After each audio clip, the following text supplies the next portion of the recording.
Hello, Fins fans, and welcome back to another edition of the From the Heights podcast, an exclusive look into the Lemoyne College Athletic Department. My name is Kevin Turi. I am your host, joined once again by the Assistant Vice President of Athletics and Recreation, Bob Beretta. Bob, thanks so much for some more of your time. My pleasure, Kevin. Thanks. Yeah, can't wait to get into some more things all about Lemoyne College athletics. To begin, we, over the course of this podcast, which has only been 2 episodes so far, have been chronicling some of the updates and some of the new additions to campus here. So to begin, I just wanted to ask you about those updates and what you can share with us so far.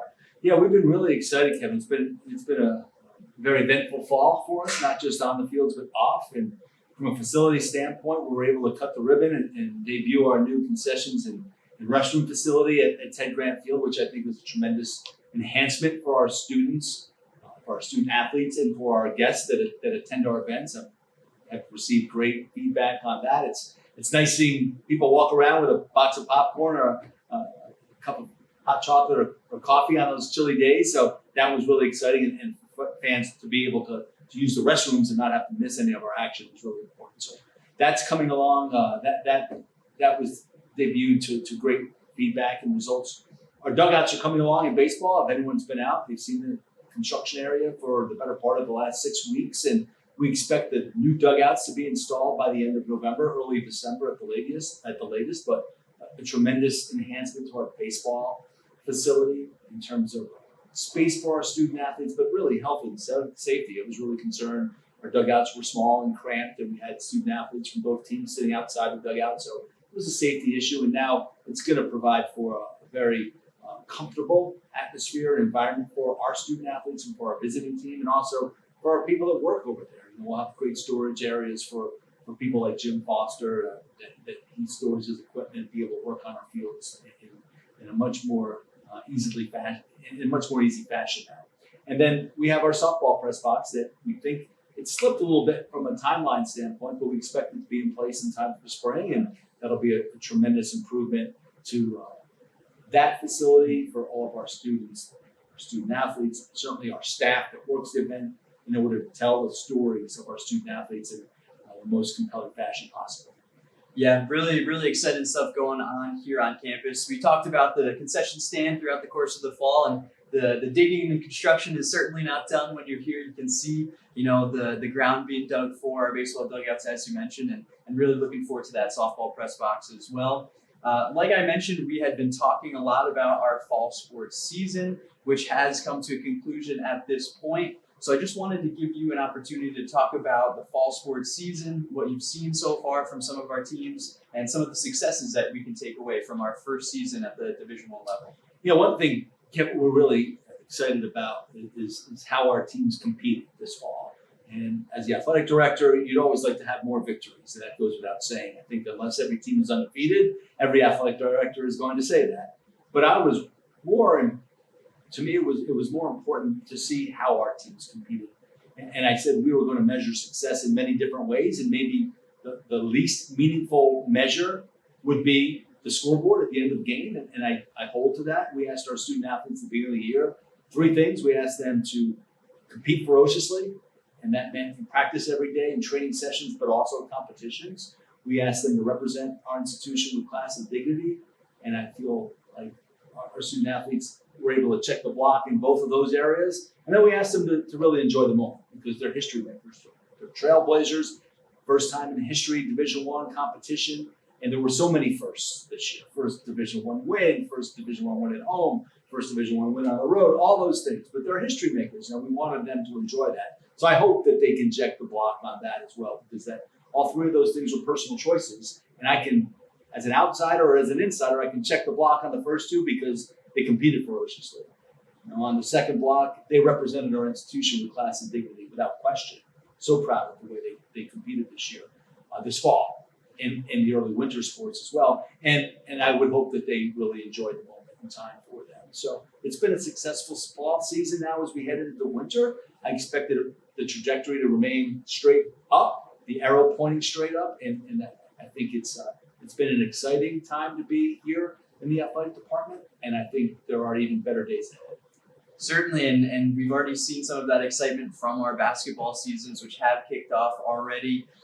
Coming off the high end of our trips to Georgetown and Villanova for our men's basketball team, as well as some really cool experiences for our women's basketball team out to Colorado and out to Southern California as well. So I just wanted to ask what you've seen so far from our basketball teams that you've liked. Again, it's along those lines of competing and representing the institution really well. And how can you speak to what these programs have done to do that? Yeah, so many positives, really, Kevin. And when we talked about a possible reclassification of Division One, we talked about the things that Division One can afford, right? Those opportunities Division One can afford. And I'm not talking about afford in terms of finances. I'm talking about offering. What are those types of things? And we talked about the engagement opportunity, how it would be wonderful to rally around an athletic event in a city that maybe we haven't had the ability to go and leverage athletics in that way. Well, the first week of the basketball season, we were able to do that in a very meaningful way. We went down and opened up our basketball season on the men's side down at Georgetown.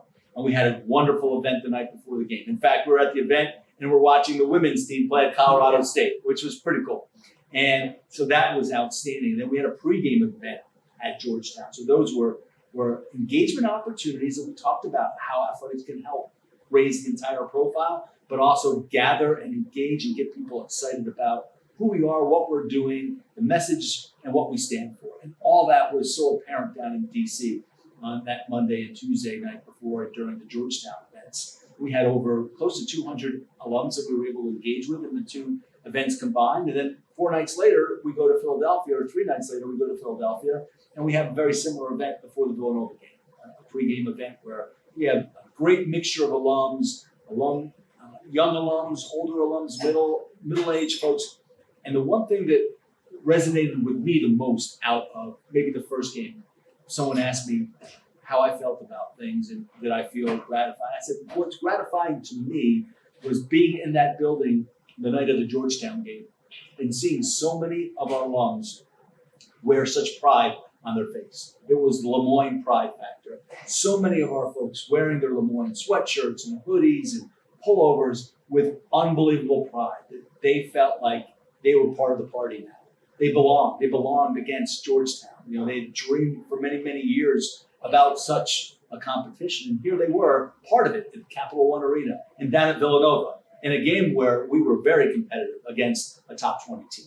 So to me, that's what I took the most was I saw the value of athletics personally firsthand in terms of the engagement with our alums, but the pride on the faces of our alums made me feel really happy, to see that joy on their face. It is such a cool experience for me personally. I wasn't able to attend either of those matches for whatever reasons, but I was able to tune in and watch on FS1, watch on FS2, and and watch our women's basketball team on the road as well in some big stadiums and venues. And it's just such a cool experience for our student athletes. As you mentioned, of course, we want to come away with some more victories, but still the experience is truly life-changing, I would say.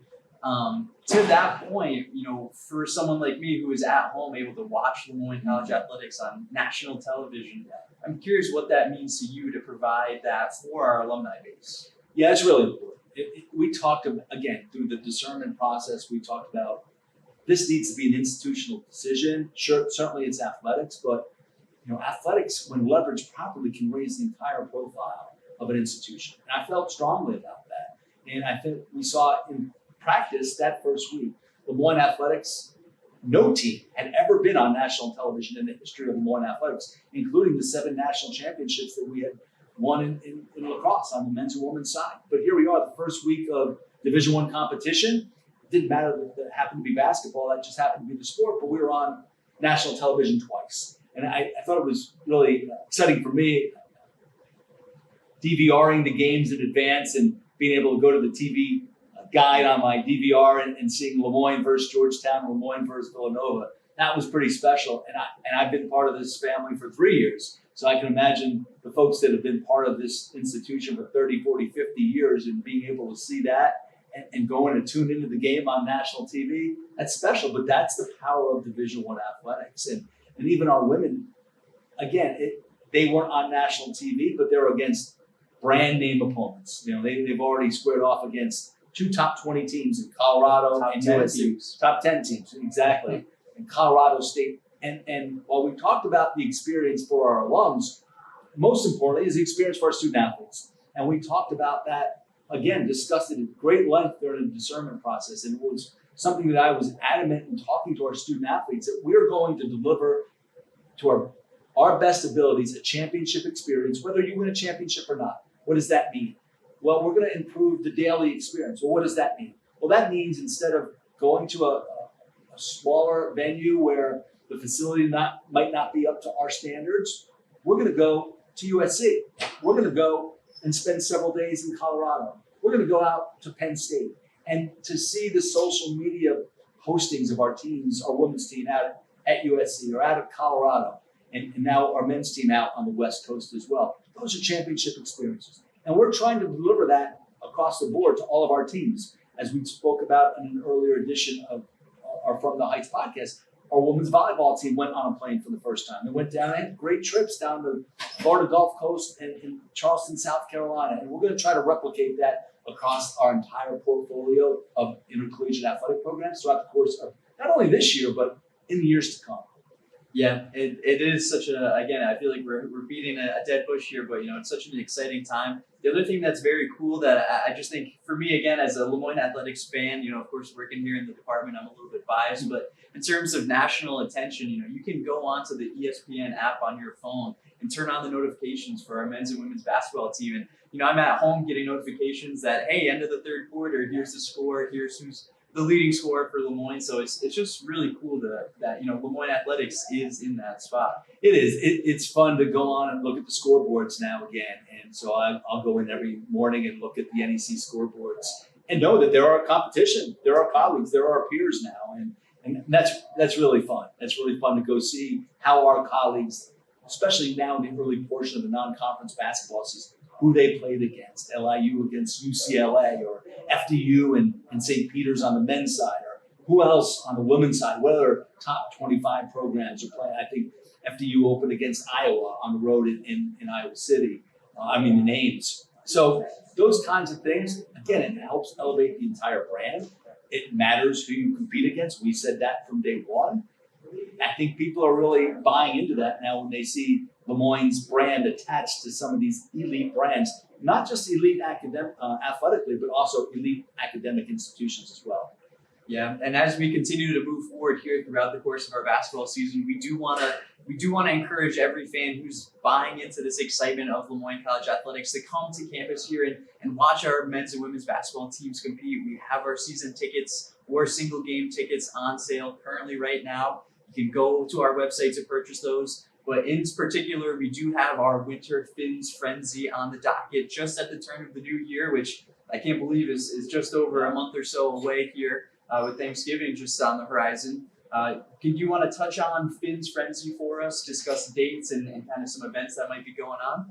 Yeah, happy to, Kevin. And this is something that has been taking place here on this campus for many, many years, our Winter Fins Frenzy to support the basketball teams. We've extended that. We had a great event in the fall. We did last year as well throughout the fall, winter, and spring. We had a Fins Frenzy for each season. We're doing it again this year. And now we're right up against our Winter Fins Frenzy. And so it'll be Friday night, January 19th, and then Sunday, January 21st. Unfortunately, with the new model of scheduling in the NEC, there are no more doubleheaders. So we'll have two separate events, but that'll be fun. So each team will get its own special promotional event. We're going to work with some folks on campus. We'll have really exciting giveaways and in-game contests, and hopefully we might be able to bring a special visiting band back that we had here last year for both of those events. No spoilers. Yeah, we're hoping to do that. But again, just to rally around all of the excitement around our teams. It's right, I believe it's the first weekend that our students are back on campus. Two tremendous opportunities to support NEC competition. I think our women are taking on Central Connecticut. I believe our men are taking on St. Francis that Sunday. So that'll be fun, something to point to. But I really hope that our community embraces these two basketball teams, because I think we're going to be a force to be reckoned with within the NEC within a short period of time, as quickly as this year. I think we'll be ultra competitive once we get in conference play, and there will be two fun teams to watch come out and support. Certainly. So make sure you're marking those 2 dates, January 19th and 21st. I'm sure that we will mention them again here in the near future, as well as any other game that's going on here on campus. I kind of want to change gears a little bit now in terms of kind of the conference as a whole, some news that's developed over the past month since we've last been on to talk about conference realignment. We've heard from the commissioner of our conference, who's been doing an amazing job, that conference realignment is impacting everybody across every level of collegiate athletics. So when we talk about conference realignment, we've heard some news within the NEC. Can you speak to us on that and kind of what it means in general in terms of LeMoyne College athletics? Certainly, Kevin. You know what? I think that when folks read that Merrimack and Sacred Heart had decided to depart the Northeast Conference, there were some social media postings that I saw and some writers that said, well, this might be the death knell of the NEC, but I don't believe that at all. I think the long-term viability of this conference is stable. I think we have a tremendous commissioner. I think realignment is with us in the NEC and other Northeast conferences. We're not immune to that, and we have to be knowledgeable, conscious of what's out there, what might be available. We have to skate to where the puck is going to be and not where it was, and we have to be aware of opportunities that might be out there. It's exactly what we did here at LeMoyne in positioning our athletic department for reclassification. We wanted to be prepared for that, and I think right now our commissioner's done a wonderful job of stabilizing things here in the short term, particularly in the sport of men's lacrosse, where she worked so hard to firm up that sponsorship for 2025, and then within 10 days she had to go back to work to basically bring in 2 more members, associate members, so that we would ensure that we're sponsoring the sport again in 2025. And I'm here to say I'm thrilled with the work and the leadership that Commissioner Morris has shown. It's a relationship business. I've said this many times. She's very gifted in the relationship business. She has a vast network, and so when that announcement was made, she quickly pivoted and was able to come up with some solutions for us, because lacrosse here is very, very important, as everyone knows. It's exceedingly important to us that our lacrosse programs are taken care of in a way that is going to deliver a championship experience and allow our student athletes to compete for championships immediately. So that's in place already for the women for this year, and in 2025, we'll be back competing for an NEC championship when the conference sponsors the sport again. I think the other direction that the commissioner has been really focused on here is solidifying some short-term shortages and then the long term. And I think she's playing both of those areas right now. She's running on parallel paths. She's working on some short-term solutions because our AQ numbers, our automatic qualifier numbers on some of the sports drop below down the road it gets to be very complex in terms of asking for a grace period, if you need to ask for a grace period, those kinds of things. I won't get into that level of complexity, but there are some short-term needs and there's some long-term needs. I think over the long term, once Stonehill and LeMoyne become accountable schools, meaning once they've completed their reclassification process, the league is going to be extremely stable. There's some short-term gaps that the commissioner needs to fill, and she's working on filling those voids right now with some short-term solutions. I know that she hopes to have some announcements in place as close to the new year as possible, perhaps prior to the new year, perhaps right after the new year, but she is working on several different solutions, and I'm confident that she will stabilize things and we'll be able to move forward as a united front. Yeah, for what it's worth, for those at home, I did have the opportunity to meet Maureen as well, and she truly is an incredible person and a great leader that the conference feels in great hands. So again, for what it's worth, that's my 2 cents on the opinion on the matter. But yeah, adding some new key members to the men's lacrosse field to ensure that we have a championship level experience in 2025 is really great work in such a short amount of time. Again, want to kind of transition from that discussion to another bigger picture event going on here on campus in terms of, once again, facility renovations across campus, but some bigger picture things in terms of construction on a larger scale. So I wanted to give you an opportunity to speak on that as much as you possibly can. Yeah, this is really going to be our focus for the next 5 years, a project that we're going to touch on right now. And it's the building that we're in right now, our event and recreation center. As folks know that have been out to our campus, it's one building. It's joined by a hallway, but it connects both our student recreational offerings and our intercollegiate offerings. It houses our strength and conditioning, our sports medicine centers, all of our coaches and staff offices, in addition to several other amenities for our student athletes. And so we partnered with a firm out of Ohio, Moody Nolan, an architectural firm, now about a year ago, and they delivered a plan to us on what an expansion or renovation could look like. And we'll go with a launch, a soft mini campaign launch right after the new year, and it'll be about raising funds for that. It's going to look like about a $40 million project all in, and that will include everything on the intercollegiate side, but also the student rec side. In fact, more than half of that figure is going to be dedicated towards the student rec side because the building does need an awful lot of work, and we want to provide our students that attend LeMoyne that same level, high level of our standards of an experience as well, from being able to go down and work out, whether it's strength and conditioning, whether it's cardio work, all those kinds of things.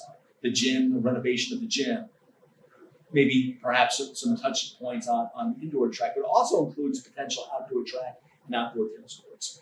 It's on the intercollegiate side, a complete redo of our locker room area. We're calling it our team community space. It would include student lounges, student athlete lounges. It would include a film room for our teams, a new and enhanced strength and conditioning center, a new building out front of our current building. So many things, and we'll talk about them in greater length in the future, but this is something that we're going to launch as an institution here in January, and we're going to talk about all those needs in greater detail, and we have great illustrative pictures to show, and we'll go out and talk to folks. There's naming rights, so it's really exciting, and when you think about this project, it would be over a 5-year period potentially. And if things go well, our hope is that we'd be able to begin construction in the summer of 2025. It would be a sequence project over 5 years. And obviously, the funding will determine the pace at which we can progress. But it's about providing excellence. It's about providing our next generation of students and student athletes with high-level accommodations to allow them to A, enjoy their experience at the highest levels at LeMoyne, and B, for our intercollegiate student athletes to help them achieve at the highest levels of their potential. We've talked a lot, about how this is such a process, and I think it's important for us to continue to have this discussion where, of course, now we are a Division I institution competing at that level, and that brings, as much as excitement as it has, but I think it's important to note, again, that it's a continual year after year process where, we're not going to just be stagnant, but we're going to continue to grow as you touched on there. So truly a really, really exciting time. Well, we have that vision, we have to look at the horizon, and we have to try to put in place measures and standards that are going to exist long beyond the time that I'm here as the athletic director or the time beyond our current student athletes that are here at LeMoyne. So we want to build something that's going to stand the test of time, that's going to meet the standards, our high standards of excellence, and really attract that new generation of Dolphins, because we have to look out, but we have to do it in a way that makes sense for LeMoyne as well. And that's the fine balance that we will strike. And great tribute to the leadership here with Dr. Lemura, our president, and Joe Grasso, our VP of Finance, and overseeing our facilities. And as we've gone through this process, it's been a thrill. And it's been really incredible to work with such great visionary leaders who understand the mission of the college, but understand the needs of athletics as well, and recreation, because that's a big part of this, also recreation for our students. And to be able to see those intersect in a way that we're going to hopefully deliver a product that we can all be very proud, that serves not only our student athletes, not only our coaches, but also our students, our faculty, and our staff for many, many years to come. Yeah, and as we continue to do that and look forward into the future, our time here and the third episode of this From the Heights podcast is coming to a close. And with Thanksgiving just a few days away, I know you wanted a moment to wish the LeMoyne community a happy Thanksgiving. I really do, and I appreciate this so much, the opportunity to express my gratitude in now my third year here as the Director of Athletics at LeMoyne, but gratitude to all of our followers, our Finn family, our staff and faculty, our coaches. I'm grateful to have the chance to serve our student athletes. I'm grateful for the opportunity to work with such incredible people on our staff here in athletics, but also the Lemoyne community at large. And I'm really grateful for all of you, all of our supporters that tune in and come to contests. And if they donate, that's great too, financially, but to be here to support our student athletes in this transition and to see how our community has rallied around this initiative has been very gratifying. I'm so grateful to all of you. And I'd like to wish you all a very happy and safe Thanksgiving. And as always, fins up. Fins up. Thanks, everyone.